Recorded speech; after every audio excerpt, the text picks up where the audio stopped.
రాజమౌళి గారి మిత్ ప్రకారంగా triple R cinema తర్వాత రామ్ చరణ్ గారి ఆచార్య సినిమా ఎలా అయితే పెద్ద డిజాస్టర్ అయ్యిందో అలానే ఆచార్య సినిమా డైరెక్టర్ అయిన కొరటాల గారితోనే ఎన్టీఆర్ గారు నెక్స్ట్ ఫిలిం అనగానే వెంటనే ప్రతి ఒక్క మెంబర్ కూడా ఫిక్స్ అయిపోయారు ఈ సినిమా కూడా బోల్తా కొడతాదని. బట్ రికార్డ్స్ మొత్తం తొలగొట్టేసి కేవలం 3 రోజుల్లోనే ఏకంగా 300 కోట్లకు పైగానే వరల్డ్ వైడ్ గా గ్రాస్ కలెక్షన్స్ రప్పించింది. అయితే మీకు గుర్తుందో లేదో రభస డిజాస్టర్ తర్వాత అనుకుంటా టెంపర్ సినిమా ఆడియో లాంచ్ లో ఎన్టీఆర్ గారు ఈసారి నుంచి ప్రతి మూవీ కూడా ఎన్టీఆర్ ఫ్యాన్ అన్నాక కాలర్ ఎగరేసుకుంటూనే బయటకు వస్తారని ఒక ఛాలెంజ్ ని రుమ్మారు. అప్పటి నుంచి స్టిల్ ఇప్పటి వరకు అంటే temper, నానకపురంతో Jai Lava Kusa and Arvind Sametha, triple R, ఇప్పుడు వచ్చిన దేవరా మొత్తంగా 6 నుంచి 7 సినిమాలు అంటే డబుల్ హ్యాట్రిక్ హిట్స్ కొట్టుకుంటూ పోయాడు. ఆచార్య సినిమాతో పెద్ద డిజాస్టర్ ని ఎదుర్కొన్న కొరటాల శివ గారు ఒక ఎత్తు అయితే సినిమా మొదలైనప్పటి నుంచి కూడా ఫుల్ నెగిటివిటీని స్ప్రెడ్ చేస్తున్న ట్రోలర్స్ అందరినీ దాటుకొని ఎన్టీఆర్ గారు జస్ట్ 3 డేస్ లోనే 300 కోట్లకు పైగానే గ్రాస్ కలెక్షన్స్ రప్పించారంటే మామూలు కాదు. సినిమా మీద ఇంత నెగిటివ్ ఉండి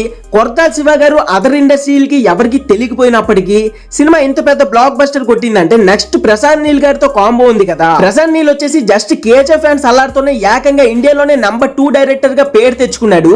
అలాంటి గోల్డెన్ మూవీస్ అని ప్రతి ఒక్కరు కూడా తన మూవీస్ ని ఎత్తున పెట్టుకొని చూస్తారు. మరి అలాంటి డైరెక్టర్ తో man of masses junior NTR గారి కాంబో అంటే ఒక్కసారి ఆలోచించండి. జూనియర్ ఎన్టీఆర్ గారి యాక్టింగ్ అండ్ స్టైల్ కి అండ్ ప్రశాంత్ నీల్ గారు ఇచ్చే ఎలివేషన్ అండ్ మూవీ టేకింగ్ కి బొమ్మ పక్క దదిరిల్లిపోతే నాది guarantee. Devara cinema first weekend ఇంత నెగిటివిటీతో 300 కోట్లు రాబట్టిందంటే ఇంకా డ్రాగన్ సినిమాకి మినిమం నాకు తెలిసి ఫస్ట్ వీకెండ్ 500 కోట్లతోనే స్టార్ట్ అవుద్ది. ఇంకా లాంగ్ రన్ లో బ్లాక్ బస్టర్ టాక్ వస్తే 1000 కోట్లు అసలు పెద్ద లెక్కేం కాదు. అండ్ ఆల్రెడీ అటు బాలీవుడ్ లో వార్ సినిమా సీక్వెల్ 1 దింపి పాన్ ఇండియా వైడ్ గా ఒక మంచి గుర్తింపుని తెచ్చుకున్నారు. ఇప్పుడు అదే సినిమాకి సీక్వెల్ గా వస్తున్న వార్ 2 లో జూనియర్ ఎన్టీఆర్ గారు మెయిన్ లీడ్ రోల్ లో కనిపించబోతున్నారు. ఆల్రెడీ ఆ సినిమాలో ఉన్నది బాలీవుడ్ లో best actor and top dancer అయిన రితిక్ రోషన్ గారు.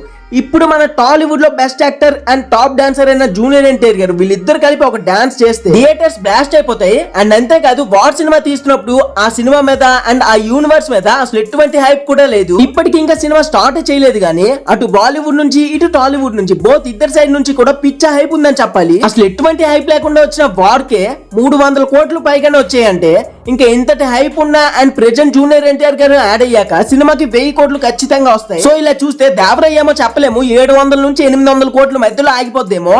బట్ డ్రాగన్ సినిమా అండ్ అలానే వార్ 2 సినిమా ఈ రెండు కూడా 1000 కోట్లు కొట్టే సత్తా ఉన్నాయి. అంటే జూనియర్ ఎన్టీఆర్ గారి ఖాతాలో త్రిబుల్ ఆర్ తర్వాత ఈ 2 సినిమాలు కూడా 1000 కోట్లతో చేరి 3,000 కోట్ల సినిమాలు ఉన్నట్టు. ఇంకా వైసోలేట్ మామ జూనియర్ ఎన్టీఆర్ గారి ఫ్యాన్స్ పక్కా వీడియోకి ఒక లైక్ చేసి అండ్ ఛానల్లో కంటెంట్ ని వన్స్ విజిట్ చేసి చెక్ చేసి నచ్చితేనే సబ్స్క్రైబ్ చేసి సపోర్ట్ చేస్తారని మనస్ఫూర్తిగా కోరుకుంటూ ఈ వీడియోని అయితే ఇంతటితో ఎండ్ చేస్తున్నాం. Signing off movie lover Mahi.